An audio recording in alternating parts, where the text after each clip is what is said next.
Kerby Anderson. Thank you for joining me. It is the Thursday edition of Point of View, and over the next couple of hours, we're going to cover lots of topics, as we do so often. Going to get into, for just a few minutes here, the whole question about the origin of the virus, and especially since we have so many of these emails that have been produced because of the Freedom of Information Act from Dr. Anthony Fauci. I'm going to say something about that real briefly. And then we'll get into a very good piece that has come from a liberal who would not necessarily agree with very much that we talk about here on Point of View. As a matter of fact, if you go back to some of my books, sometimes I'm quoting Andrew Sullivan in ways to maybe make a point, but again, because of his homosexual perspective and all sorts of other things, he would be someone who would disagree with us, who nevertheless is saying, look, fellow liberals, you need to pay attention to this issue of critical race theory because it really is an assault on liberalism. It's an assault on the Enlightenment. It's an assault on Western culture. Of course, we as Christians would also say it's an assault on the gospel, but nevertheless, I like to use those kinds of illustrations from time to time to find people that are agreeing with us who necessarily aren't agreeing with us theologically or politically, but nevertheless see the same problems we see. So we'll be talking about that as well. Then a little bit later at the bottom of the hour, we're going to spend some time talking about the book, The Wisdom Pyramid. The reason we do that is I've mentioned it before when we've talked about things like social media, and I was aware of the book, and now that we have a copy of it, I thought it would be good to spend just a few minutes talking with Brett McCracken.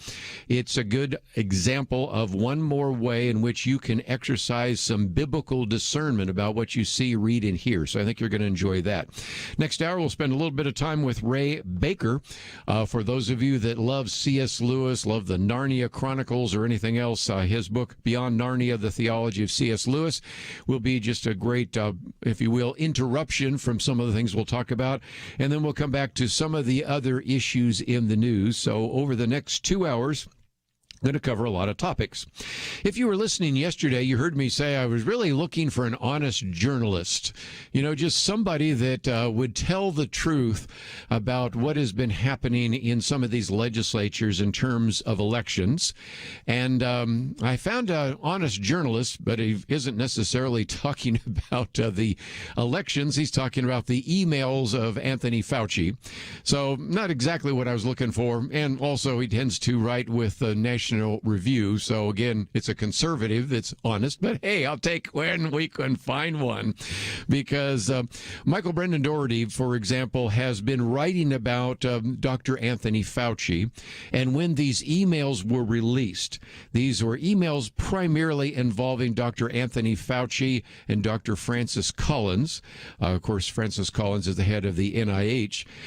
There were people saying this is just an illustration of how deceptive Dr. Fauci was, and Michael Brendan Doherty actually wrote a piece that came out a while back called The Fall of Saint Anthony Fauci.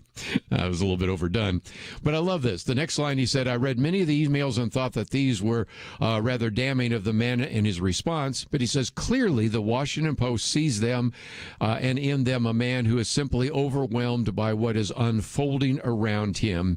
And so if nothing else, he was, I think, honest enough to say, I look at the emails and I see one thing. Other people, CNN, Washington Post in particular, see those and don't see any problem. I think we know maybe what is the issue there in terms of bias, but nevertheless, let's give credit where credit is due. Here's an individual that can recognize that even though I wrote this op-ed, even though I think that they really show some really deceptive things taking place, I'd be willing to admit that other people see it differently. And that's what we're asking for from some of the people that work in the media, and it is so hard to find. Which brings me to the first article that we have posted here today, and it is by Katie Pavlich, because she has said, over the last year, we've had some of the big tech companies like Twitter and Facebook that have censored credible stories, she says, sources, information, discussion about where the coronavirus came from, and whether it might have come from gain-of-function experiments in the Chinese lab. And so she then quotes one of these emails, interestingly enough, from Mark Zuckerberg, who is the CEO of Facebook to Anthony Fauci. And it says, Tony, I want to send a note of thanks for your leadership and everything you're doing to make our country's response to this outbreak as effective as possible. I also want to share a few ideas of ways we could help you get your message out, but I understand that you're incredibly busy, so don't feel a need to reply unless you find some of this interesting. And then he added that he wanted to help get authoritative information out to the masses. So she goes into a little more detail talking about some of these issues and how that was maybe at least an agreement or cooperation between the two. And then points out that we also knew some other things, because while there was a reporter who was asking Dr. Fauci as to whether or not there was a possibility that the virus came from the Virology Institute, the Wuhan Institute of Virology, he said, well, the mutations that took place to get to the point where is now consistent with a jump from a species from animal to human. And yet she simply points out that you have an email, now that we know he had in his possession, that came from an NIH scientist back in January of 2020, who said that the virus was potentially engineered in the laboratory. And of course, she then reminds us that since January 2020, Facebook has removed hundreds of posts about the Wuhan coronavirus, misinformation, fact checkers, and the rest. And so Josh Rogan put it this way, the lab leak theory didn't change. It didn't suddenly become credible. It didn't jump from crazy to reasonable. The theory has always been the same. The people who got it wrong changed their minds, and they're writing about themselves with zero self-awareness. What is so intriguing is the other day I pointed out the fact that they have now looked at 50,000 species or 50,000 animals in different species and cannot find the coronavirus. But there was something else that is worth mentioning. And given the fact that I'm getting close to the break here, let me just simply talk about that after the break. But the point is that a very good piece that even came out by Dinesh D'Souza says that in some respects we think that Dr. Anthony Fauci may have been hiding the ball, because he was not really letting the country know that he had some of these emails, making the case that indeed it is possible that the virus did come from the Wuhan Institute of Virology. And also, it wasn't just the media that was dismissing this, but there were a lot of people in the health community, virologists, who knew better and knew that if we were at all aware of gain of function research at the Wuhan Institute of Virology, and apparently some were aware of that they might have been making deadly viruses, then to simply dismiss that out of hand is, if nothing else, one more example of just the inability of people to speak and tell the truth. When we come back from the break, I've already pointed out they've looked at 50,000 different animals. They've looked at 1,100 different bats and can't find anything that looks like the coronavirus.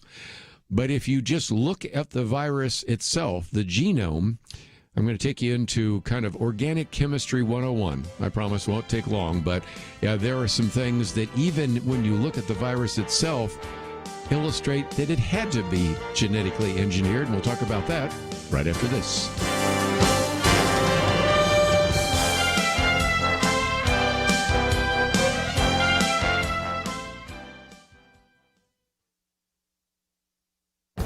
This is Viewpoints with Kerby Anderson. Is America a force for good? The answer to that would have been obvious a few decades ago to not only Americans, but to many people around the world. But years of criticism in the media and in schools have convinced generations of Americans that America is not a force for good, but a great evil in the world. Dennis Prager takes on this issue by reminding us that for all our flaws, which he says were not unique to America, this country has been regarded more than any other nation in modern times as a force for good in the world. Here are a few of his examples. For example, when a country is hit with a severe earthquake, its people do not look first to France or Germany, let alone Russia or China for assistance. They look to America. Here's another example. When bad people invade a country, the people of the invaded country hope and pray America will come to their aid. Yes, it is true that 340,000 Africans came to America as slaves, but he also reminds us that millions of Africans have come to America freely because of what this country can offer to them and their families. America's participation in World War II helped vanquish German and Japanese fascism. America also won the Cold War and liberated so many suffering under communism. Of course, this country was not successful in Vietnam, and he reminds us that nearly 1 million Vietnamese boat people drowning and possibly being murdered, tortured, or raped by pirates on the high seas. He also felt shame when America abandoned so many Vietnamese when the last troops left in American helicopters. And it reminds us of a 1975 speech by Senator Joseph Biden, who said we had no obligation to evacuate even one South Vietnamese. Perhaps that tells you all you need to know about our future. I'm Kerby Anderson, and that's my point of view. For a free copy of Kerby's booklet, A Biblical View on Loneliness, go to viewpoints.info/loneliness. That's viewpoints.info/loneliness.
You're listening to Point of View, your listener-supported source for truth. Back once again, we've been talking about, of course, the virus and the virus leak, and this will be discussed for some time. But if you'll permit me to get scientific for just a minute before we get on to some of the other topics, there does seem to be some value in looking at this from a scientific point of view. And that is that people first looked at the genome, if you will, the structure of this virus, and it didn't seem to show any cut and paste. And so there have been, in the case of the past, during using gene splicing and a variety of other things, a little bit more of a obvious that this gene was actually spliced in. And yet the latest modern techniques of gain-of-function research don't involve that kind of crude cut and paste. It's actually more of a seamless transition. So how could you tell? Well, again, I found this from our friend Dinesh D'Souza, but you can find this in a variety of different sources as well. There's a British professor, Angus Dalglish, I think is how he says his name. He's a professor of oncology in London and has actually done quite a bit of work with HIV. You have a Norwegian scientist, Dr. Birger Sorensen, and he's a virologist and head of a pharmaceutical conglomerate. And when they started looking at the coronavirus, they said that it showed some unique fingerprints. Now, to explain that, I am going to go into organic chemistry for just a second, but hang with me here because you don't have to have had a course in organic chemistry, but it is helpful to understand what they found was as they were working their way through this, they found 4 amino acids that were all positive, and 4 amino acids that have a positive charge is something you will not find in nature. Just trust me on that, because if you just think of the laws of physics, trying to put 4 positively charged amino acids together, it just violates physics, chemistry, biochemistry, organic chemistry. I won't go into all the details. And so it, if nothing else, was a perfect fingerprint for the fact that this probably indeed was genetically developed in a laboratory, because you wouldn't expect that, certainly by looking at the genetic structure of the coronavirus. Okay, let's leave organic chemistry for just a minute, and let's just talk about basic virology. And that is, the scientists also made this claim, quote, a natural virus pandemic could be expected to mutate gradually, as this one has, and become more infectious and less pathogenic. Now, what do we mean by that? Well, you have two aspects of that. How infectious is it? How likely are you to be infected by it? Number two, how likely are you to die from it? Let me give you two examples. The first would be polio. The polio virus apparently is very easy to catch. And knowing a good number of friends that have actually contracted polio in the past before we had the vaccine, it is likely that not only did they catch it, but many other people, even to this day, who are, say, over the age of 50 or 60, also caught it, but it didn't actually cause them to come down with polio. So, interestingly enough, it is relatively infectious, but unfortunately for the few that actually did catch it and react to it, it could be life-threatening. Matter of fact, it took a lot of lives and has left a lot of people paralyzed or in one way or another dealing with post-polio issues. So polio is a good example of something that is easier to be infected with, but less likely to have died from. And I'm not minimizing the number of people that died from polio or affected by it this day. But that's what you would expect.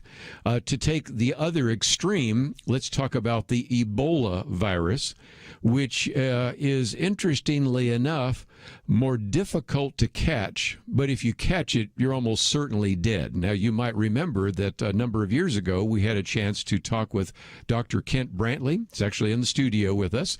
He was that doctor from Samaritan's Purse who actually caught the Ebola virus when he was working on patients in Liberia, brought to this country, and we were able to save his life. But here's an example on the other extreme of something that's more difficult to get, but certainly it's not that contagious comparatively to some of the other things we've been talking about here. But, of course, if you get it, it's almost the death sentence. Anyway, the point I'm making is if you just take the time to look at some of the biology and some of the science, there were some very obvious genetic fingerprints that would suggest this did not come from nature. It did not come from the Wuhan wet market, but instead it probably came from the Wuhan Institute of Virology. Let me move on to my second point, though, and that is our second article is by Andrew Sullivan, who is an individual who, again, would probably not agree with us on a number of things, but you've seen that from time to time I will quote from liberals, whether it's Jonathan Turley or a variety of other individuals that are very prominent because sometimes they're saying the same things we've been saying. And he first points out in this article, which you can read in its entirety, that the biggest problem is trying to define critical race theory, because he says sometimes there seems to be even a desire on the part of the proponents to come up with a lot of jargon and just a whole series of different kind of words and definitions and things of that nature so that it really confuses people.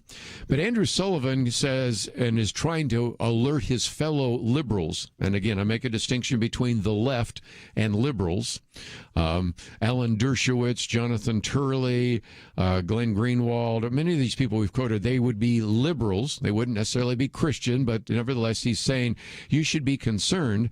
And he says a lot of it comes down to epistemology. Okay, that's a big word, he says, but it's a fancy word, he says, for what we know and how we know it. And he quotes from this forthcoming book called The Constitution of Knowledge by Jonathan Rauch, in which he points out that really the idea that we have today, which we've inherited from the Reformation and the Enlightenment, is the belief that anyone can be wrong, the belief in objectivity, the rejection of any theory that cannot be proven or disproven by reality, accountability, the openness to concede or correct errors, and pluralism, the maintenance of intellectual diversity so we can maximize our chances of finding the truth. And that's kind of back to the idea of free speech and all the rest. And he says, my central problem with critical theory is that it takes a precise precise aim on these core principles and rejects them. By rejecting them in the otherwise noble cause of helping the marginalized, it is very seductive and a potent threat to liberal civilization. So then he asks the good question, okay, am I exaggerating critical race theory's aversion to liberal modernity? He says, I don't think I am. Here is how critical theory defines itself in one of its central documents. So now I'm going to give you a direct quote. This is how critical race theory defines itself. Are you ready? The Enlightenment rationality, legal equality, and constitutional neutrality. In other words, we question the idea of rationality, we question the idea of legal equality, and we question the idea of constitutional neutrality. Okay, you can see why all of a sudden now an individual who wouldn't necessarily be able to sign the doctrinal statement of your church, wouldn't necessarily agree with a lot of our Christian convictions, nevertheless has said, wait a minute, this is really dangerous. And of course, it all goes back to something we've talked about on this program before, postmodernism, because claims to truth aren't based upon the idea of truth. It's a rejection of any kind of truth. These are merely claims to power.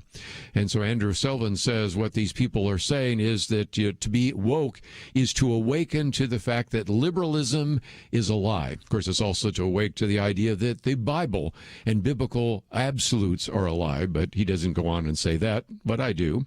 And then he goes on to talk about all sorts of other issues as well, because he never acknowledges any kind of change, any kind of improvement according to him, he says, nothing really has changed according to critical race theory. Slavery, segregation, mass incarcerations, those are just different words for the same kind of oppression, and the oppression exists to this point all the way on. And he says, notice what critical race theory is not. It is not an open-ended inquiry into history, a way of openly acknowledging the true brutality and evil in the past, but instead it is simply to reject even the attempt to do that. And so he also points out that critical theory used to be just one of many theories, but he says it's kind of like the cuckoo in the academic nest.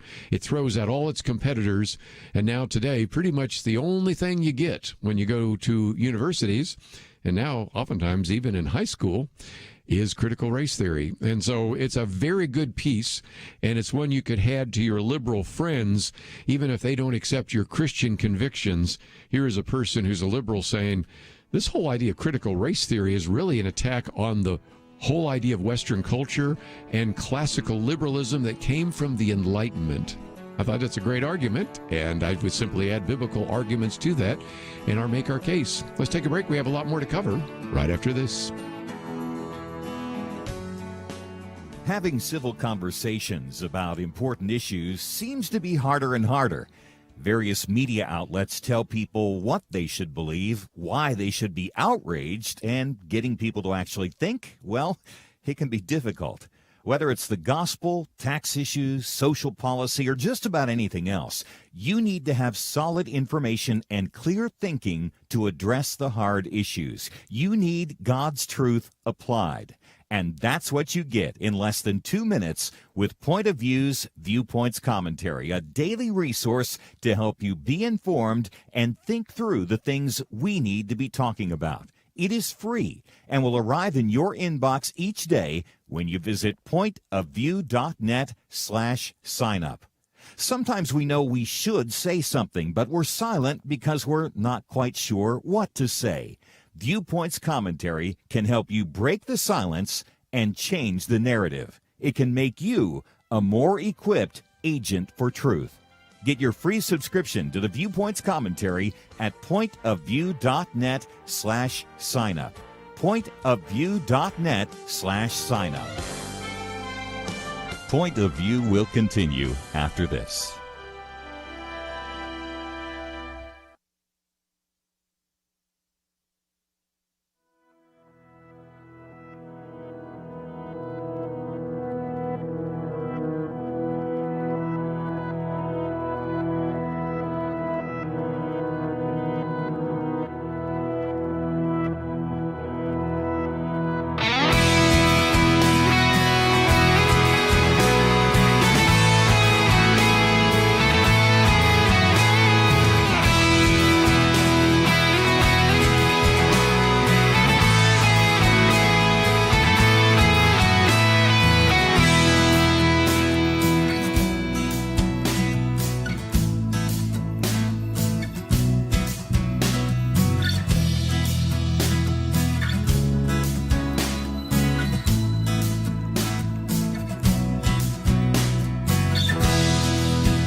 are listening to Point of View. The opinions expressed on Point of View do not necessarily reflect the views of the management or staff of this station. And now, here again is Kerby Anderson. Back once again. One of the things we've talked about so often here on the program is the need to really begin to have a level of discernment about the kind of information that we're getting. This booklet I'm holding up here on social media is one of the about 50 books that we produced here, and it certainly is a reminder that there is all sorts of information available to us, really an information overload. We've talked about that before with Dr. Richard Swenson and others, because there is such a desire to get so much information, and in this post-truth culture that we've talked about with Abdu Murray and others, it is, I think, even more important to begin to have some kind of ability to sort through everything that you see, read, and hear. And so a number of months ago, I heard about the wisdom pyramid because I saw it in one of these articles where an individual was quoting from this book, and I thought it would be really good to get a copy of it. It is published by Crossway Books, and it is written by Brett McCracken. If you're not familiar with him, we have information about him on our website, pointofview.net.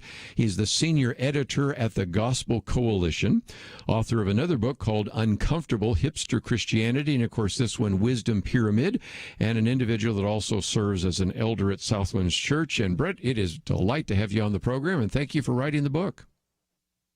Yeah, thank you so much for having me, Kerby. When people hear pyramid, you do this intentionally because you take the idea of the food pyramid and the food pyramid model. And just for a minute, you actually start the book by talking about, we're dealing with, if you will, informational gluttony. And there is a sense in which if we don't eat right and we don't feed our brains right, we're going to come out with some of the same kind of conclusions. If you don't eat right, you're not going to be healthy. And if you don't take the time to maybe exercise some level of discernment and read widely, you're going to be, if you, nothing else, certainly intellectually emaciated or maybe even a little bit overweight. So give us a perspective about that. Yeah, you're totally right. So the kind of key connection that I'm making with this book, you already mentioned that it kind of takes the concept of the food pyramid. But essentially, it just kind of dawned on me that just as it's true for our physical health, that we are either physically healthy or physically sickly by virtue of our intakes, what comes into our bodies, the same is true of our spiritual health. We're either spiritually healthy and wise by virtue of the things that come into our minds and our hearts, things we listen to, things we watch, or we're spiritually malnourished and sickly, and foolish because of what we take in. It's all about our intakes. So just like the food pyramid was guidance for the sorts of kind of nourishing, healthy food groups that are conducive to physical health, for the wisdom pyramid, I'm basically applying that concept to our spiritual health and our wisdom. What are the knowledge groups? What are the categories of information and knowledge that need to occupy a bigger portion of our diet, the foundation of our diet, and what are the categories that are maybe more harmful, more toxic, kind of potentially in the fats, oils, and sweets category of the food pyramid, where I think the instruction was used sparingly. Sure. What kind of information do we need to be more cautious about because it has the potential to be toxic for us? So that's the core idea, and it's really just a guide for how do we navigate this post-truth information age where we're overwhelmed with voices and inputs coming at us from every which way? How do we know what to trust and where to look for true nourishment? Lots of great insights and about 180 pages, 10 chapters. If you have something to write with, you might draw a diagram right now. We'll talk about what's in each one of the categories. And of course, you will want to get the book. We have information about that on the website. You may be able to find it in your local bookstore, but if not, we've made it very easy for you to get it both in paperback and Kindle. And I really do commend it to you because one of the themes, Brett, has been discernment, the need for discernment. Matter of fact, the last couple of days I've had commentaries on how how to evaluate a narrative. Matter of fact, I'm even going to be having one of the guests that I quoted from on that article there. We're going to talk about how to evaluate conspiracies on the website on Friday and all sorts of things. But we have the link to the book, but also to brettmccracken.com. Don't even have to know how to spell it because we have a link there. And I do want to talk before you're done about the blog. But let's work our way through it, because if you look at the triangle at the very base is the Bible, which I think is so good. Then number 2, if people are drawing this, they could put the church. Then number 3, going up a little bit further, is nature. And then the ones that might surprise people, you have books, then one higher one, beauty. And at the very top, internet and social media. So talk about the ranking of that, because as the pyramid goes further, it gets smaller. Can you explain that? Yeah. Yeah, so just like the food pyramid, the things closer to the bottom are the more trustworthy, kind of the most nourishing, the most foolproof sources. And then as you go to the tippy top of the pyramid, it becomes less trustworthy, and you have to kind of exercise more discernment and perhaps use it more sparingly. So I put the internet and social media in that tippy top part of the pyramid, because I really do think so much of our grief today and so much of why we're in this post-truth kind of crisis of knowledge is because of the internet and the way that, it creates this information gluttony, where it's almost like the world's biggest buffet, where it just beckons you to come back and fill your plate up with more helpings. And most of it is junk food, right? We open our social media feed and it's essentially like snacking on junk food all day.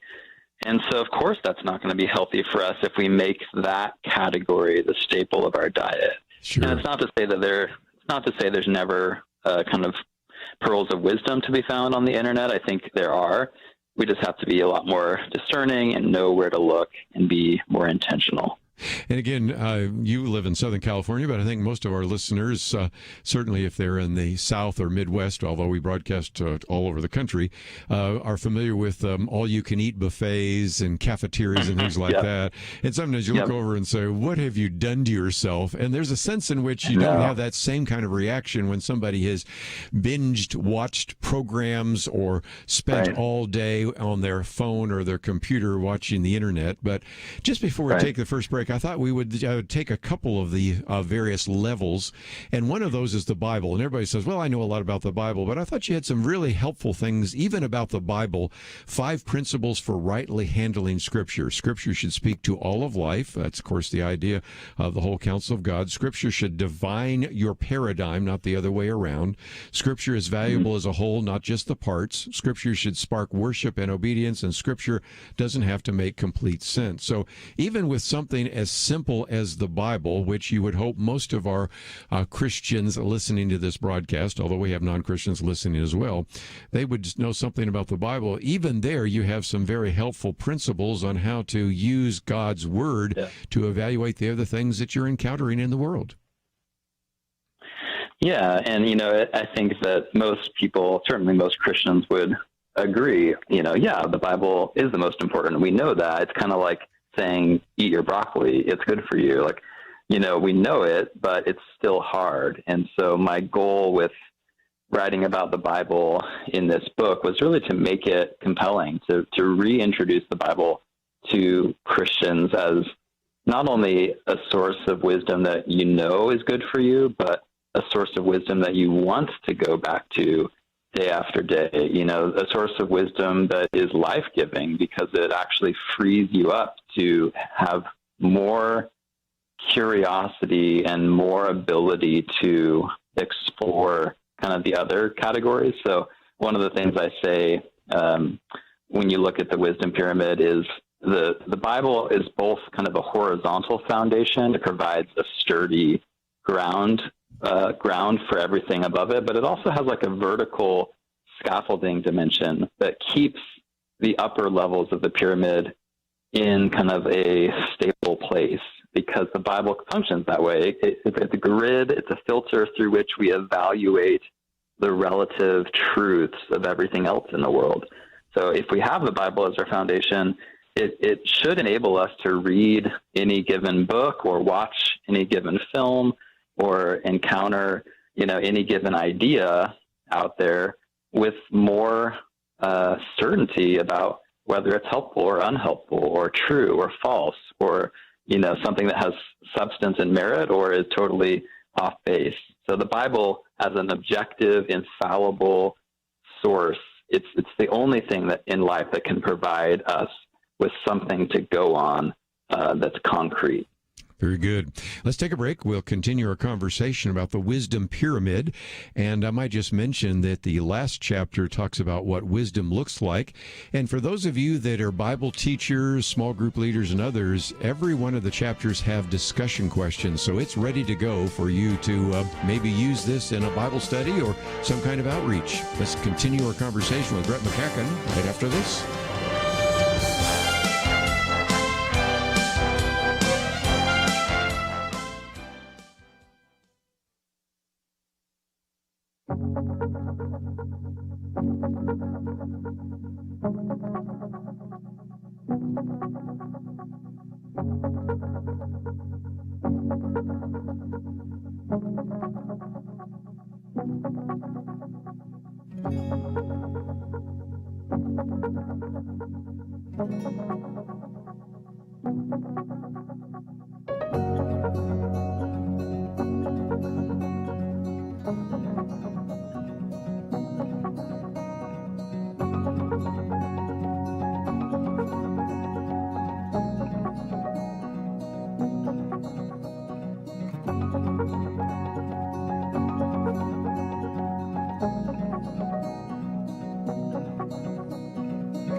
Now, back to Point of View, your listener-supported source for truth. For a few moments, is talking about the wisdom pyramid, feeding your soul in a post-truth world. And, of course, one of those layers is books, which is kind of intuitively obvious. We may even get into that a little bit more next hour when we have Dr. Ray Baker with us as we talk about his new book, Beyond Narnia, The Theology of C.S. Lewis. And I think you're going to really enjoy that.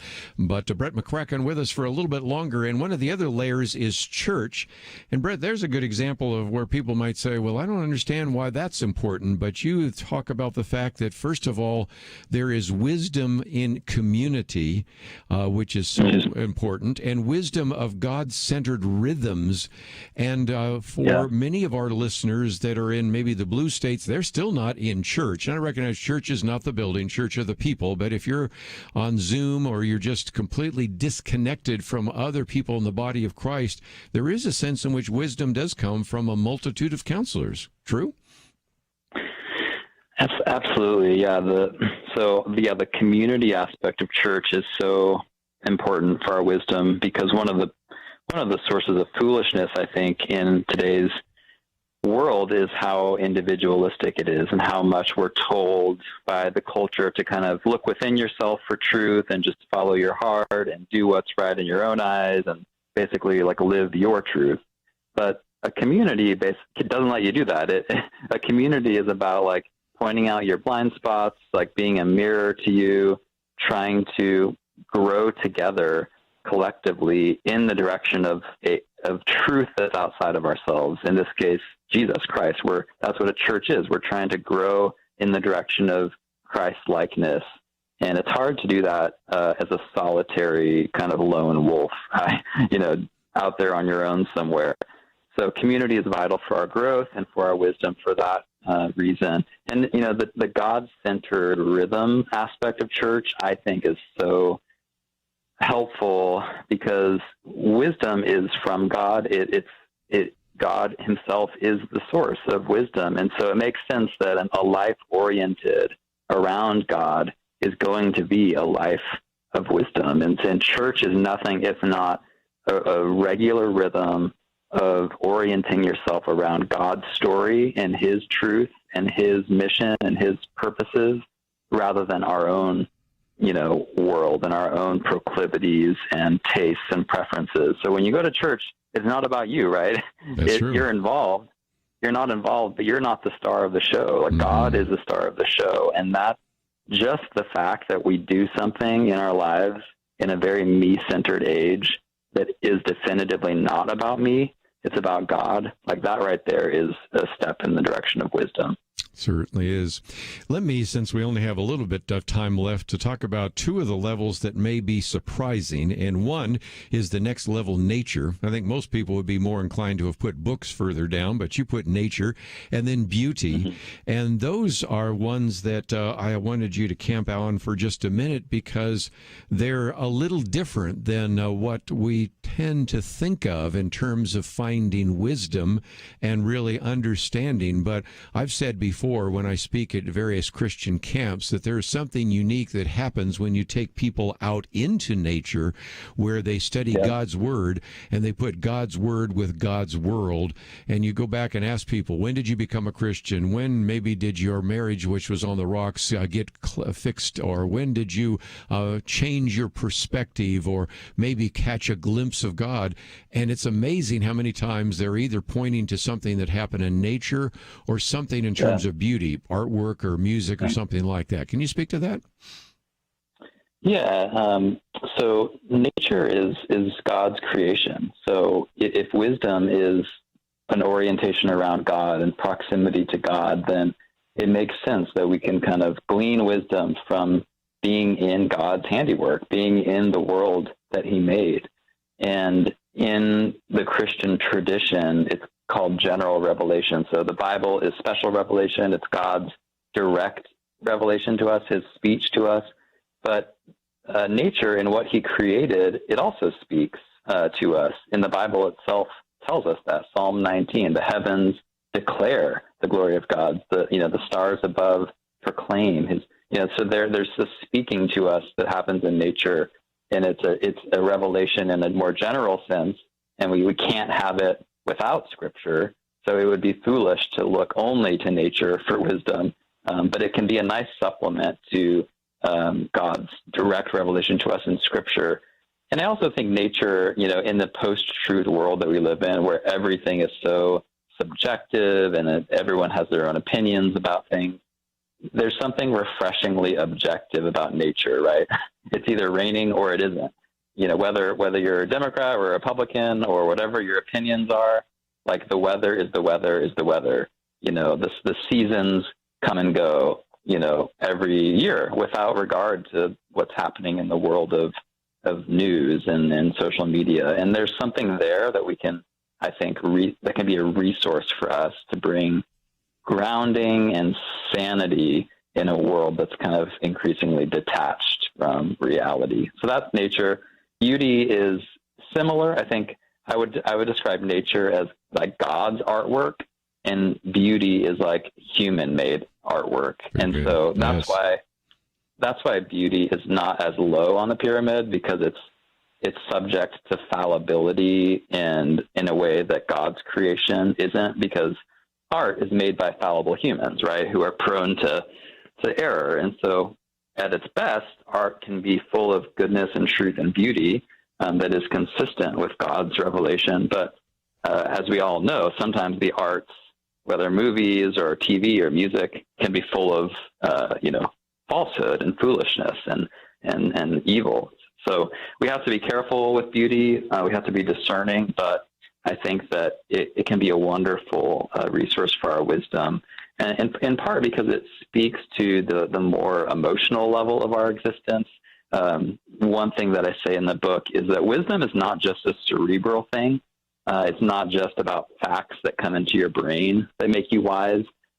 Wisdom is about our whole bodies, right? God created humans with senses to be able to see, to be able to taste and see that he is good. Not just to know cerebrally his goodness, but to feel it in our hands and to smell it with our nose. Like the world he made is a testament to his goodness, and he created us with senses to perceive it.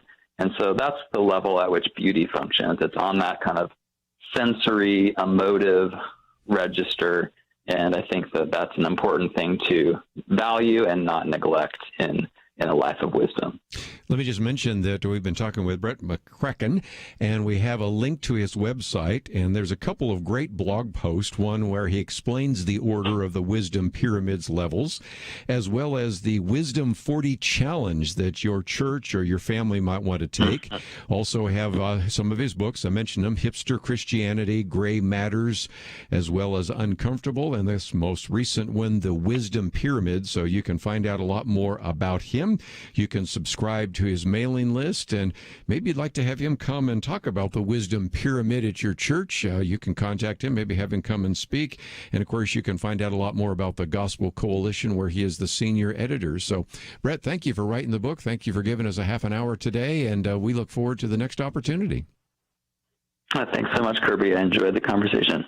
We are going to come back and spend a little bit of time talking about C.S. Lewis, and I think you're going to enjoy that. This is a new book published by our good friends at Christian Publishing, which I might just mention also have published some of my books. I'm holding up one of those here, Arts, Media, and the Culture, which also gets you into the issue of social media and some other things. So similar publishing house, and he is an American-Swedish theologian. So if everything works well, we're going to connect up with him in Stockholm, Sweden, where he works for the Center for Christian Apologetics, and we'll spend some time talking about C.S. Lewis. So all that coming up right after these important messages.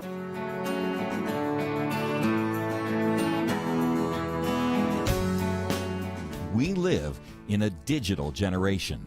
Point of View is reaching this often overly plugged-in generation with truth. You can keep up with us 24 hours a day using your phone, your tablet, your laptop, or your desktop. Search for the Point of View Radio Talk Show on Facebook, where you can keep up with today's issues, learn about current and upcoming guests by liking us on Facebook. Also, follow us on Twitter. Our handle is @PointOfViewRTS. That stands for Point of View Radio Talk Show. Learn, interact, make a difference with Point of View using new media. And here's one way you can make a big difference. Help us increase our reach by spreading the word among your friends. Share a Facebook post. Tag us in a tweet. With enough joining us to plant seeds, we'll see a tremendous harvest. Come on, it only takes a minute. Search for Point of View Radio Talk Show on Facebook, @PointOfViewRTS on Twitter, and subscribe to the Point of View Radio Talk Show channel on YouTube. Learn, interact, share. the Point of View radio talk show.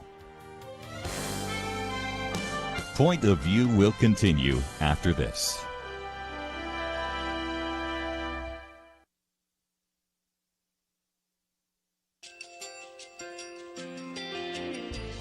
I just want to thank you so much for all the wonderful programming you have. You're just absolutely fantastic. I recently started listening to Point of View, and I really found it interesting because of the different subjects you cover. Thank you for that. I really appreciate everything that you do in keeping us informed. Thank you, Kerby, for everything that you have been doing. I appreciate all the work that you're doing, advocating for the Word of God. Thank you so much.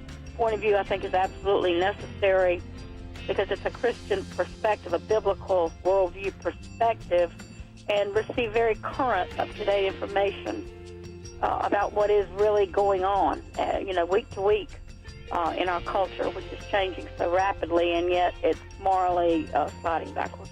Yeah, I'm just, first of all, I thank you guys. Y'all's program is wonderful, and enjoy it every day. I learn so much every time I listen to it.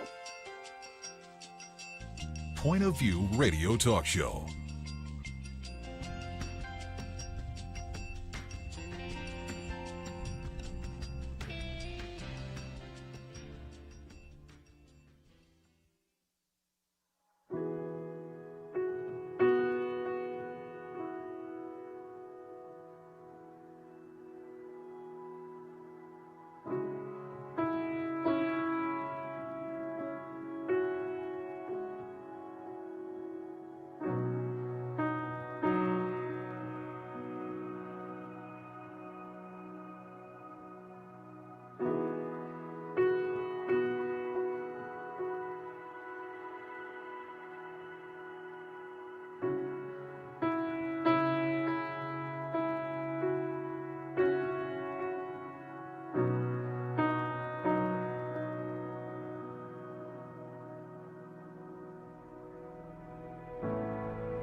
Hi, this is Kerby Anderson. You know, each day we take on the tough issues and provide a biblical perspective to them. The topics we cover are wide-ranging: apologetics, theology, prophecy, creation and evolution, intelligent design, marriage, family, child-rearing, the millennial generation, trends in society, politics, economics, business, religious liberty, the Constitution, public policy, foreign policy, military policy, tensions in the Middle East, abortion, homosexuality, pornography, sexual ethics, media, technology, history, and America's godly heritage.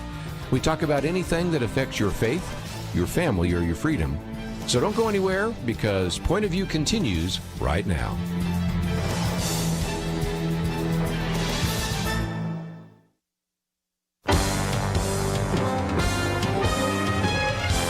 Across America, live, this is Point of View.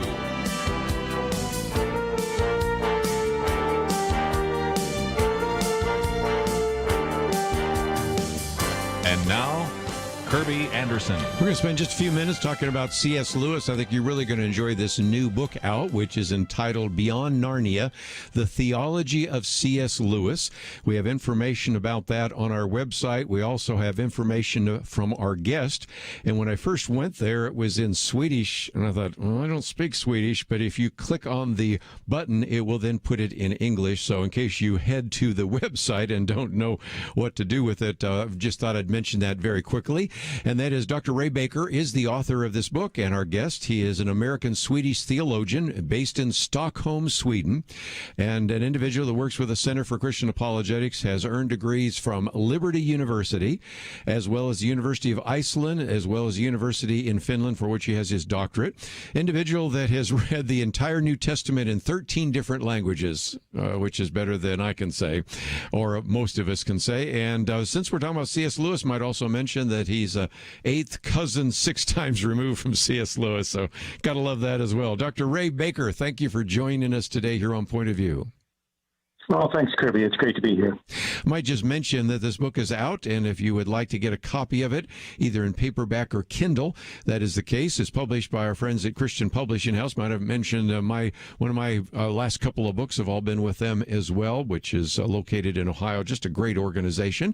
And in some respects, this book is a book about all the books, because you go into such detail near the end if people want to know, well, I'd like to maybe read a few other books by C.S. Lewis, or his monographs, or his essays, or his letters, or all that. You've got some great material. You also have questions and material for study and discussion at the end.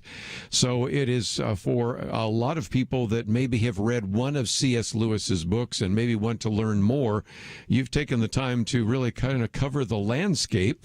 But talk about C.S. Lewis for just a minute. I would imagine most of our listeners have read at least one book by him and are familiar with him. But C.S. Lewis, how did he become a Christian? He met his wife Joy, because all of that is key to some of the things you cover in this particular book. Yeah, that's right. C.S. Lewis wrote around 40 books during his lifetime. He was a professor of English and English literature at Oxford and Cambridge in England, and even after he died, there were about 40 more books of his texts that came out with short essays and sermons and articles and different things like that. And I find that a lot of Christians have never really read much more than the books of Narnia. And that's why I decided to give it the title Beyond Narnia, going beyond what the Narnia books have and digging deeper even than what we find in Mere Christianity, which is usually the one nonfiction book that many people have read, but digging into some of the more obscure things too, like the abolition of man and the problem of pain and some of the others, as well as all the articles and poems and things like that he's written. And again, I think that is helpful to understand. Certainly reading of the book Mere Christianity was instrumental in my conversion, and I can't think of the number of times over the years I find myself quoting from something from the abolition of man, because it makes a point, especially in our modern technological world. But Definitely. Explain that for just a minute, because one of your chapters deals with kind of the apologetics of C.S. Lewis, because, for example, Mere Christianity was a collection of essays he put together for radio, and in some respects we, to a great extent, owe a great deal of gratitude to some of the apologetic ideas that show up in books like Mere Christianity, don't we?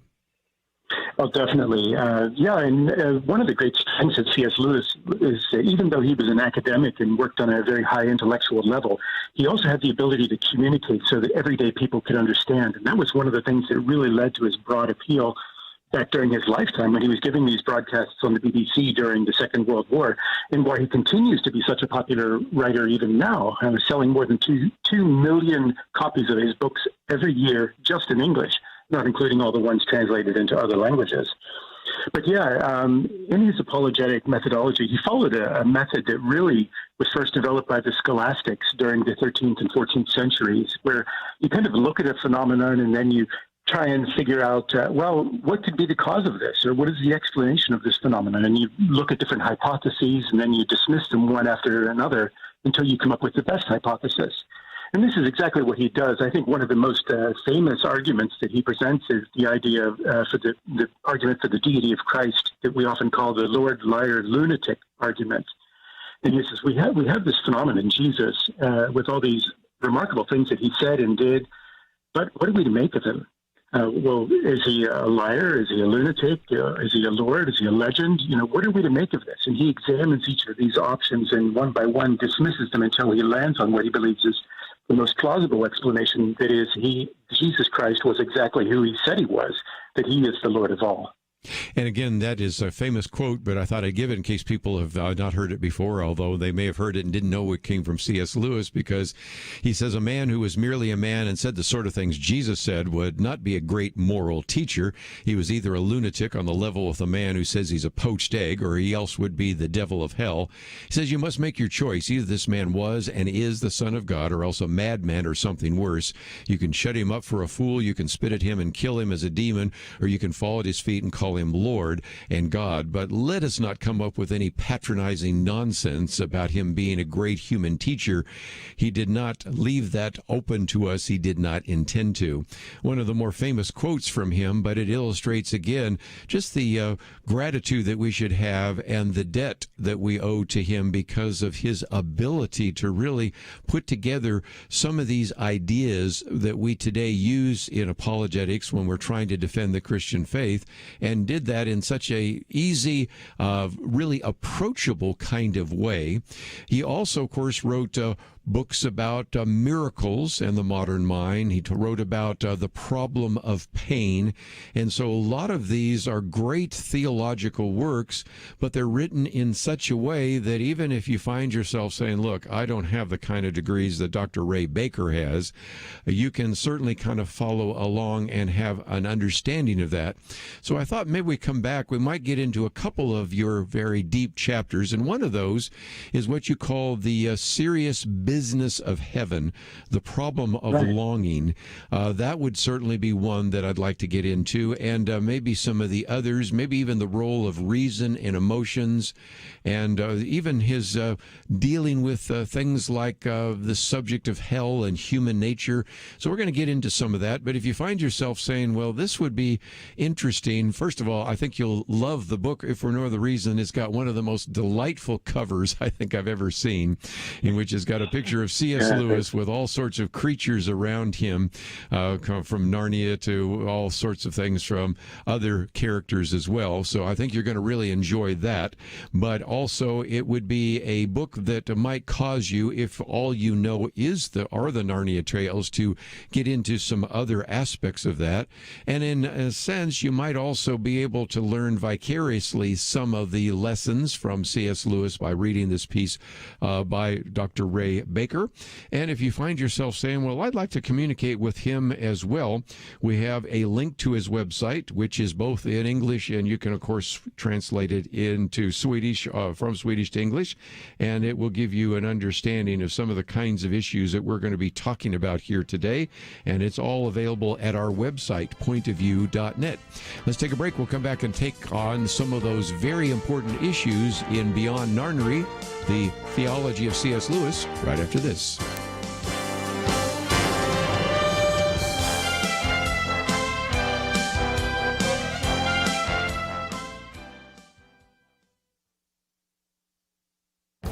This is Viewpoints with Kerby Anderson. Is America a force for good? The answer to that would have been obvious a few decades ago to not only Americans, but to many people around the world. But years of criticism in the media and in schools have convinced generations of Americans that America is not a force for good, but a great evil in the world. Dennis Prager takes on this issue by reminding us that for all our flaws, which he says were not unique to America, this country has been regarded more than any other nation in modern times as a force for good in the world. Here are a few of his examples. For example, when a country is hit with a severe earthquake, its people do not look first to France or Germany, let alone Russia or China for assistance. They look to America. Here's another example. When bad people invade a country, the people of the invaded country hope and pray America will come to their aid. Yes, it is true that 340,000 Africans came to America as slaves, but he also reminds us that millions of Africans have come to America freely because of what this country can offer to them and their families. America's participation in World War II helped vanquish German and Japanese fascism. America also won the Cold War and liberated so many suffering under communism. Of course, this country was not successful in Vietnam, and he reminds us that nearly 1 million Vietnamese boat people risked drowning and possibly being murdered, tortured, or raped by pirates on the high seas. He also felt shame when America abandoned so many Vietnamese when the last troops left in American helicopters. And it reminds us of a 1975 speech by Senator Joseph Biden, who said we had no obligation to evacuate even one South Vietnamese. Perhaps that tells you all you need to know about our future. I'm Kerby Anderson, and that's my point of view. For a free copy of Kerby's booklet, A Biblical View on Loneliness, go to viewpoints.info/loneliness. That's viewpoints.info/loneliness.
You're listening to Point of View, your listener-supported source for truth. Back for a few more minutes with Dr. Ray Baker.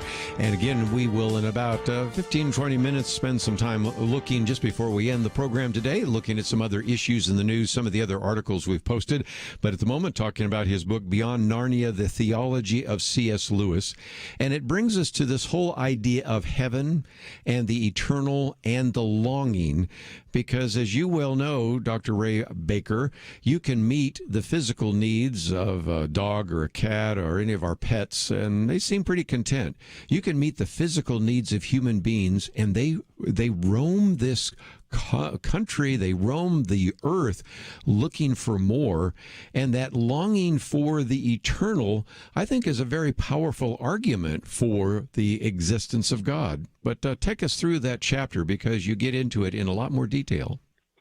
Yeah, I mean, Lewis, this is one of the themes that is just recurring all throughout all of Lewis's books. And it kind of goes back to experiences that he had as a child, where he had these very strong experiences of deep longing, almost a painful, acute type of thing that would strike him and then be gone as quickly as it came. But it was such a beautiful thing that he wanted to hang on to, but it's not possible to hang on to it. It just disappears as quickly as it comes. And, you know, many people experience this type of longing, sometimes a chronic longing, just this built-in sense or gnawing feeling that there's got to be more to life than just this. And sometimes it does come as this acute type of, almost like punch in the gut type of thing that takes your breath away and almost brings a tear to your eye and then is gone. And both of these types of experiences fill us with a desire to find whatever it is that has triggered this, to bring it on. What are we looking for? And many people try and go through their entire lives of trying to fill this up with a faster car or a nicer house or a better vacation or a younger, husband or wife or partner and everything like that. And invariably, we're dissatisfied with that because these are not the things that truly give satisfaction. They may be good things in and of themselves, but they were never intended to fulfill the deepest longing that each one of us has within us, this longing for fellowship with the creator of everything, with God Almighty, the Lord Jesus Christ. One of the examples you use, and I think anybody that's read The Lion, the Witch, and the Wardrobe might remember when Edmund meets the White Witch, she gives him Turkish delight, and the more he eats, the more he wants. And, of course, that kind of runs into that theme that runs through a lot of the work of C.S. Lewis, that our longing for the eternal sometimes can be distracted by temporal things. But, of course, if you look at the book of Ecclesiastes, you recognize that nothing's going to fill that. But there's another aspect that you talk about, because the more that Edmund eats of Turkish delight, the more he has no appetite for truly good food that the beavers have prepared for him. And I love that line, there's nothing that spoils the taste of good ordinary food half as much as the memory of bad magic food. And it reminds us, of course, Romans 1, they exchanged the truth of God for a lie, worship and serve the created things. So in some respects, this whole argument is really a powerful one that we should use more often, because when people say, well, I don't feel satisfied. Well, there's nothing on this earth that's going to satisfy you. It suggests that because nothing on this earth does satisfy you, you were made for something more than earth. Is that fair? Definitely. I'm an apologist, and I talk to a lot of university students, and I believe in some of the more logical arguments, like the argument from reason or the moral argument, things like that. But I find that with artistic types, the argument from longing really speaks to them in a way that some of the more philosophical arguments don't. And so it's definitely one that I often use when I'm talking to people, especially for more artistic types. Let's, if we can, talk about that for just a minute, because you have a whole section dealing with this idea of reason. And, of course, you even have a reason and emotions, and you've got this little diagram from the old Steps to Peace with God and for Spiritual Laws and some of that because of that. But there is a sense in which we have a complete, as a matter of fact, I talked about this being logic, so there is a sense in which there is a battle between reason and emotions, but the Bible is the Word, and the Word and logic and reason are the ways in which we actually present the gospel to other individuals, isn't it? Yeah, definitely. I mean, we've grown up with this false idea that goes back to the Enlightenment that, you can know certain things, you can know about science and mathematics and things like that, and you can believe other things if you want to, about religion. But Lewis didn't see that there was a tension or a contradiction between knowledge on the one hand and belief on the other hand. But he believed that the real tug of war lie between faith and knowing on one hand and your emotions on the other hand. That's where the real struggle was, the real tug of war. And so, we really do need to ground our faith in the facts of the Lord Jesus Christ, and especially the historicity of his resurrection. And, our feelings can come and go. And, we love to have these mountaintop experiences where we maybe go to a big Christian conference or something, or we're in a very moving church service or something. But that's not what our faith is built upon. Our faith is built upon a historic fact of the resurrection of Jesus. And that's what we need to continue to come back to. And this is the type of faith that will carry us even in times when our emotions let us down, or when our emotions are trying to tell us a different type of message. One other point I thought we would bring up before we mention again some of the things on your website, and that is the use of the word myth, because first of all, I think that was instrumental in his conversion, because I think wasn't it Tolkien that even challenged C.S. Lewis, you believe in all these myths, but is it possible that the myth became real, that this is not a myth in the, if you will, the vernacular sense, but this great story actually has historical validity? And so in some respects, sometimes you talk about in your book about revelation and myth. Can you help us understand that? Because sometimes that gets misinterpreted. Yeah, I think we've all grown up in our Western culture with the idea that a myth is a made-up story, something that's not true. But Lewis is really not using the word in that sense. For him, a myth is a story that it might be historically true, it might not be, but the main point of it is that it communicates an eternal truth. And so, he would look at something like the incarnation of Jesus and say, this is both a historic event and it's a myth who becomes flesh. When God became human in Jesus Christ in the incarnation. And for Lewis, the incarnation was, it's something that he definitely writes more about than he writes about the resurrection. So for him, it almost seems like the incarnation was more important than the resurrection. But yeah, so he would say that the Bible is full of myths, but that he doesn't necessarily, he does not mean with that they're just false stories or fairy tales or made up stories. When he uses the word myth, he means this is a story that's communicating an eternal truth, much in the same way that Jesus' parables would be considered myths that communicate an eternal truth. So again, if people would like to contact you, I wanted to, first of all, mention that we do have information about the book, and you can click on that picture, and it is available both in paperback and Kindle, relatively inexpensive, and put together in such a way that maybe your kids or your grandkids may have been reading or hearing about the Narnia tales, or they've seen some of the movies, and you want to get them into some others, or maybe you yourself have never read anything by C.S. Lewis. This would be a great introduction to that, and it's both available in paperback and Kindle. But we also have a link to your website, and so if people would want to contact you, learn more about your blog, podcast, and your podcast, and maybe even sign up on your mailing list and some other kinds of things, or especially if they're going to be traveling to Stockholm, Sweden, they'd like to maybe get a chance to meet you, we have that link on our website as well. So talk about what they'll find when they land on that website. Yeah, we have a number. My ministry is Apologia, the Center for Christian Apologetics, and most of our work is done in Swedish, but we do have a few things that are in English. We have online courses that people can study related to Introduction to Apologetics or Science and Faith or overview of the Bible and different programs like that. We're often out and we teach in seminaries and in conferences and in churches and in Bible colleges and things like that. We do a regular podcast about every other week or so, but that's almost always in Swedish. And we publish books. We write books in Swedish, and we also translate good apologetic literature from English to Swedish. So we've translated books by people like Tim Keller and Greg Kukel and William Lane Craig and many others. All good people. We have the next year, I think it's in March, we have the International Society of Christian Apologetics will be in Dallas, because I've been helping organize some of that. So I've got to figure out somehow to get you over there for that. But if nothing else, we do thank you for writing this book, and thank you for giving us some time today, and hope the weather's good there in Stockholm, Sweden, and we look forward to the next opportunity. Thanks so much, Kerby. It's been great to be here. We come back from the break. First of all, talk about my commentary today. Is America a force for good? We talked a little bit about this idea of critical race theory. I'll just review that in case you did not have a chance to hear that last hour. And then we got some great commentary by our good friend Dr. Merrill Matthews and a couple other issues that we will cover in this last half hour. If you'd like to join us at any point, 1-800-351-1212. I'll be right back.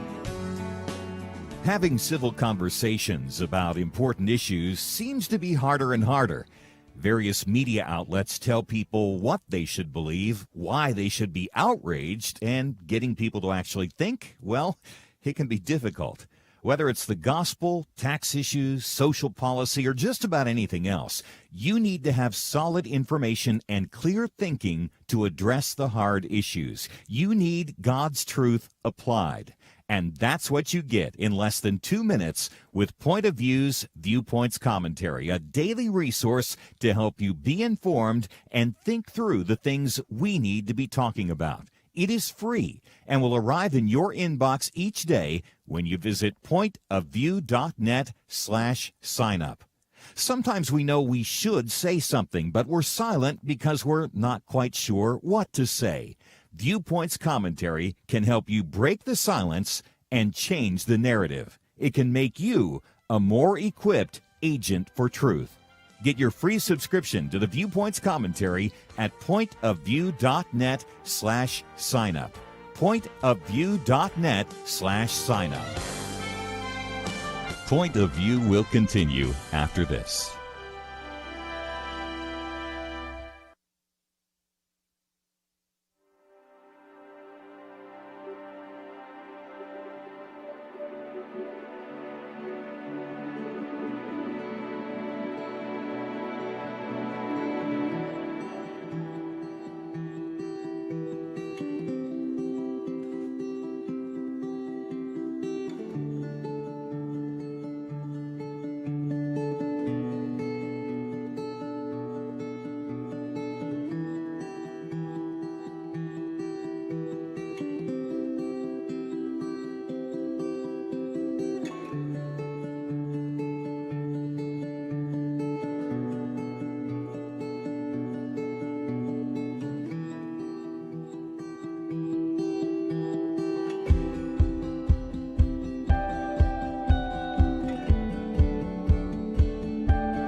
are listening to Point of View. The opinions expressed on Point of View do not necessarily reflect the views of the management or staff of this station. And now, here again is Kerby Anderson. Back for the final hour and half hour, I should say. If you'd like to join the conversation, that is 1-800-351-1212. And I might just mention real quickly before we move into some of the other articles we've posted that every day, of course, we post my Viewpoints commentary. This one today really goes back to a piece by Dennis Prager in which he actually just asked a fundamental question: is America a force for good? It kind of relates to something we're going to talk about in just a minute, which I did talk about last hour, because the argument coming from not just the critical race theory, but from Marxists and from a variety of people on the left and others is that America is not a force for good. And so it's, I think, striking that, as I point out in my commentary, that if you were to ask that question, say, a few decades ago, I think the answer from people in America, the answer from people around the world would be, yes, America is a force for good. And quite frankly, there are a lot of people around the world that still believe that, by the way, because they recognize, as I quote from Dennis Prager, that when a country is hit with an earthquake or a typhoon or any kind of tsunami or whatever it is, he says, obviously people aren't necessarily looking to France or Germany, let alone to Russia or China. Even if this particular earthquake takes place in the Middle East, they're not necessarily looking to Saudi Arabia. They're not looking to Libya. They're not looking to Egypt. They're oftentimes looking to the United States. And when bad people, he says, invade a country, the people of the invaded country hope and pray that America will come to their aid. And he acknowledges we have, of course, had slavery, and points out that there were, this is the number he uses, I'd never heard it before, 340,000 Africans that came to America as slaves. And yet you have millions of people from Africa that have willingly and freely come to America because of what the country offers. So it is, I think, helpful to understand that when you look at the various world wars, especially let's talk about World War II, where would this world be if the United States had not come to, as he says, vanquish German and Japanese fascism? Where would we be if there was not a countervailing force in the Cold War to actually prevent the expansion of communism? And even when you say, well, we lost the war in Vietnam, he still reminds us that 1 million Vietnamese boat people risked drowning and even risked maybe murdered, tortured, raped by pirates on the high seas to come to this country. And I've met many of those kids whose parents were the boat people, and of course many of them as well. And it's just a piece that maybe is necessary from time to time, especially after we had our Memorial Day weekend, where the president spent seemingly a little bit of too much time talking about the evils of America. And I don't whitewash those at all. I recognize that there are some very dark chapters, and have been some very dark chapters in American history. On the Probe radio program, for example, done whole weeks of radio programs on the slave trade, whole weeks of radio programs on the Indian Wars. There are sad chapters in American history, no doubt about it. But let's also recognize how America so often has been a force for good. So anyway, that's my piece for today. And if you'd like to read it or post it, it's available to you. And if you click on the Read Now button, there's a place where you can also sign up to receive my commentary, which comes out every single day, Monday through Friday. And then on Saturday, we actually post the one by Penn Dexter. And we'll talk about that one tomorrow on our weekend edition as we get to that. So 6 out of the 7 days, you'll have a commentary in your inbox, and it's free of charge, and we are glad to make it available to you. Let me come back real quickly to the fact that the first hour I did very quickly summarize a much longer article by Andrew Sullivan on what he calls removing the bedrock of liberalism, what the critical race theory debate is really about.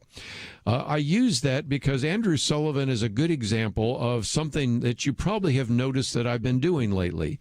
That is, it's one thing for us as Christians to critique a particular issue, a topic, policy, or whatever, it's also helpful sometimes to see if there's somebody who wouldn't agree with us theologically or politically who still comes to the same conclusion because of logic. And Alan Dershowitz is a good example. Jonathan Turley, Glenn Greenwald. A while back, I quoted from Bill Gates, and people say, why'd you quote from Bill Gates? Because Bill Gates, even though he's trying to argue for what we need to do to reduce our carbon emission, I think in his book sets forth how difficult and how, in some respects, impossible some of that would be. And he's similar to a variety of other people we've talked about on this program. Michael Schellenberger, Dr. Merrill Matthews interviewed him on his book, The Apocalypse Never, because he was just, even though he's an environmentalist, he's just fed up with the exaggeration, the alarmism, and the extremism of the environmental movement. A book that I just ordered and now have received, and we'll probably talk about it in the future, by Dr. Stephen Koonin. He is an individual that worked in the Department of Energy in the Obama administration. Okay, so he's part of the Obama administration, but he wrote a book called Unsettled, because he says, this argument that climate science is settled, the title of the book is Unsettled, What Climate Science Tells Us, What It Doesn't, and Why It Matters. And so it's, I think, helpful sometimes to have some of these individuals who wouldn't necessarily agree with us also point out the flaws. And this particular piece by Andrew Sullivan, which is our second article, really begins to point out the fact that the whole critical race theory not only is contrary to what is taught in the Bible in terms of grace and in terms of unity of the body and a variety of other things, it's just basically critical of and assaults Western culture, or what he calls the Enlightenment. And he quotes from one of the particular critical race theory books that talks about the fact that it's questioning the foundations of Enlightenment rationality, legal equality, and constitutional inquiry and neutrality. And so he also points out that it's really not an open-ended discussion into our history, which, as I've pointed out, has some very sad chapters, but simply wants to assign blame and argue that nothing has really changed in that regard. And one of the other arguments he makes, and then we'll move on to our next article, is that critical theory, which was just one of the many theories that was first developed in kind of the Frankfurt School of Germany, made its way here to Columbia University. It was just one school of thought, but he refers to it today as the cuckoo in the academic nest. If you're not familiar, cuckoos will sometimes push out the other eggs and put their own eggs in there. And so he says over time, critical race theory throws out its competitors. It's not a free and open debate. It does so by ending the debate by even insisting that liberal, reasonable person standard of debate is rigged in favor of the oppressors. And so you really can't even argue against critical race theory. The other day when I had Pastor Jack Graham in studio, he's actually going to give a message in his church sometime in the future on that. And I was just talking about how we have discussed this with people like Dr. Doug Groteis, who points out that you really can't even criticize critical race theory, because even if you come up with a counter argument, well, then you're just denying the existence of systemic racism. And now when you have a president, as he did on Memorial Day, say that this is a country riven with systemic racism, I don't even think he understands the whole implications of what that means. That's neither here nor there, but it certainly illustrates the fact that we can't even have an honest debate about it, because a discussion or a debate about it then is completely dismissed out of hand, because you're just arguing from your privilege, you're arguing from your Western cultural ideas. And so the point that Andrew Sullivan makes is this is not only showing up in the academy at the academic levels among professors, but it's certainly part and and parcel of what is actually taught today in the universities. And so he says that every student who emerges from college who believes that what matters is whether you're on the right side of history, how many times have we heard that phrase, rather than whether your ideas can be tested by the ruthless light of open debate, is a student who does not have the ability to function as a citizen in liberal society. Pretty strong words from a man who is a liberal. He says the ability to respect and live peaceably among people with whom you disagree is a far harder skill than cheering on one of your own. And that gets into all the tribalism that has developed there as well. And yet he says liberal institutions are openly demonstrating that it's precisely the kind of difficult toleration that they will not tolerate. This is a great article, and it comes from a liberal who would not necessarily agree with a lot of things we say politically and theologically, but recognizes the danger of critical race theory to the very institutions, if you will, the liberal institutions of this government and the liberal institutions of the universities. So it's our second article today. When we come back, we have another article by Dr. Merrill Matthews, and we'll finish off with that right after these important messages.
Now, back to Point of View. your listener-supported source for truth. For a few more minutes, let me just mention as a program note that tomorrow is our Friday weekend edition, and Lathan Watts will be with us, but we also have Gary Bauer with us by phone, and I think it'll be a lot of fun to spend some time talking with him. And if you do receive his end-of-day report, I have seen some themes, so we're probably going to focus on a lot of that tomorrow. One of the themes is what has been happening in the Middle East. He's very concerned about the fact that even on Memorial Day, when President Biden says democracy itself is in peril here and around the world, that the president certainly would, you think, with that statement, want to support the only democracy in the Middle East. Well, you'd be wrong about that, because if nothing else, so the attempt right now is to try to deal with the mullahs in Iran, which have actually promised to wipe Israel off the face of the earth. So we'll talk about that with him. Also get into the fact that you have, for example, pressures right now on Ukraine from Russian troops massing at its borders, and really the argument being made that if there's any real threat, it comes from white people and systemic racism. And so as a result, we need to purge anybody in the military that might have a social media post that we would disagree with. And of course, if you have somebody that's an outright racist, I agree with that, but I'm afraid where that one takes us. But nevertheless, we will spend some time talking about that with Gary Bauer in terms of the Middle East, but also one that's also related. He's been writing a great deal about anti-Semitism. It is a topic we've addressed here before, but this is striking because he quotes from the Jewish engagement director of Joe Biden's presidential campaign, who tweeted. This comes from one of the people that was engaging the Jewish people, but he says, "It pains me to say this, but if you fear for your life or physical safety, take off your kippah and hide your Star of David." This is what is being amazed because there is now this kind of comment being made that you sort of just need to be recognizing that Jewish people are being attacked, and they are. As a matter of fact, there's pretty good arguments coming from other people other than Gary Bauer that because of the rise of the crime rate and because of the defund police as well as let prisoners out of the jails, that that increase in crime makes it even easier to engage in various attacks against, say, Jewish people, Asian Americans, and others. And of course, we have so many sad stories that have come down. I haven't even had a chance to talk about all those, but we'll get into some of that tomorrow with Gary Bauer. So those are some topics we will be addressing with him. And at any point, if you'd like to ask a question, make a comment while he's on, you are welcome to do so. And we will certainly cover a lot of issues in the news. But just before we go, my third article comes from Dr. Merrill Matthews. Sometimes he joins us on Friday, but since he's not on, I thought I would post this today so you could read it. It has the interesting title, "Have Gun, Will Vote." What does that mean? Well, he points out that new gun sales data may not bode well for Democratic candidates that are running both for federal office and state office. The first report, he says that the U.S. gun sales are up a lot, he says. According to the FBI, weekly background checks hit all-time highs in 2020 and especially in 2021. Moreover, he says the New York Times reports that a new study found that about a fifth of those who bought guns last year were first-time gun owners. I hope they get trained. That's important. He says, in addition, half of those were women, and 20% of those first-time gun owners were black, and another 20% were Hispanic. Now, if you think about this, he points out, guns and Second Amendment rights are one of those public policy areas, like being pro-life or pro-choice, that tend to create what he calls single-issue voters. The stronger one feels about guns, the more likely that person will vote Republican, regardless of other issues. And that's pretty well demonstrated, and he can give you some facts and figures for that. But let me move on, because he also asked another question. what's driving the increase in sales, especially among women and minority populations. And he says part of the fear is that a Democratic-controlled Congress and White House will impose significant restrictions on gun ownership. That fear is long-standing, he says, and well-founded, since nearly every major Democratic politician campaigns on Second Amendment restrictions. He gives you some quotes from Beto O'Rourke and some others. You've heard them before, so I won't repeat them, and goes on a little bit later to say, but another factor has to be the result of many Democratic efforts to defund the police. Crime is up in major cities. Matter of fact, I have a commentary coming out next week on the remarkable and the rather strategic and significant increase in crime in 51 of the 57 largest cities in America. That's not in his article, but I thought I'd throw that in.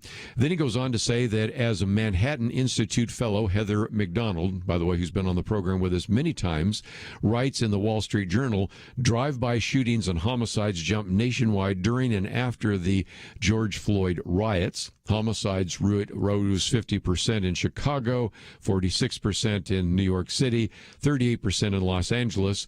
My numbers for next year also include 2021, and they're higher, by the way. The U.S. saw the largest annual percentage increase in homicides in recorded history last year, and that increase has continued in 2021. By the way, some of the numbers and percentages that I have in my commentary next week, if you want to get it, I'll give you the update. And it is really horrific to recognize what is happening. And the point that Dr. Merrill Matthews is making is the crime spree disproportionately affects minority communities. And more of these residents are apparently taking it upon themselves to be ready if the crime wave reaches them. Does that mean more of them will be voting Republican in the future? Well, of course, in the last election, you can look at those numbers, and an increasing percentage of both African American and Hispanic Americans did vote for Republicans, not only to Donald Trump, but even more so for some of the congressional candidates. And so it's just another article I wanted to put on the table there for you to know, because this whole issue of gun control and Second Amendment, I think, is going to be very important in the upcoming congressional campaigns, as well as in some of those campaigns for various state and local offices as well. Let me just mention that tomorrow we will be talking about a number of issues, but one that I did talk about earlier in the week was the idea of a false narrative that is written by Rob Jenkins, who, by the way, will be with us in the future, but I put on his piece on how to know when a narrative is false. My commentary tomorrow is how to understand the difference between a real conspiracy and false conspiracy theories. And so these two kind of are bookends to this whole idea of discernment. And while we're talking about discernment, I thought I might mention, for those of you that may have just tuned in, one of the interviews I did last hour was with Brett McCracken on the wisdom pyramid, in which this is really a whole book helping you think about discernment. How is it I can really begin to make sense of all the things coming at me through the internet, through social media, in this so-called post-truth world. So this is a book published by Crossway, and I thought I'd just mention that that was the interview we did last hour for about a half an hour, and it was one of the resources that I began to notice which would be very helpful as we continue this theme here on Point of View of discernment. So if you'd like to find any of the interviews we've done or listen to them again, you can go to our website, which is pointofview.net. Click on the button that says watch or listen, and you might just want to download the podcast, since neither of those individuals were in studio. And so if you'd like to know more about Brett McCracken's book or Dr. Ray Baker's book, it's all available at the website pointofview.net. And I hope that while you're there, you might click on the button as well and consider supporting this ministry. If you appreciate the things that we talk about, we'd appreciate your financial support. I want to thank Andrew and Steve for their help behind the scenes. I hope you'll join us tomorrow for our weekend edition right here on Point of View. We live in a digital generation. Point of View is reaching this often overly plugged-in generation with truth. You can keep up with us 24 hours a day using your phone, your tablet, your laptop, or your desktop. Search for the Point of View Radio Talk Show on Facebook, where you can keep up with today's issues, learn about current and upcoming guests by liking us on Facebook. Also, follow us on Twitter. Our handle is @PointOfViewRTS. That stands for Point of View Radio Talk Show. Learn, interact, make a difference with Point of View using new media. And here's one way you can make a big difference. Help us increase our reach by spreading the word among your friends. Share a Facebook post. Tag us in a tweet. With enough joining us to plant seeds, we'll see a tremendous harvest. Come on, it only takes a minute. Search for Point of View Radio Talk Show on Facebook, @PointOfViewRTS on Twitter, and subscribe to the Point of View Radio Talk Show channel on YouTube. Learn, interact, share. The Point of View Radio Talk Show. Point of View is produced by Point of View Ministries.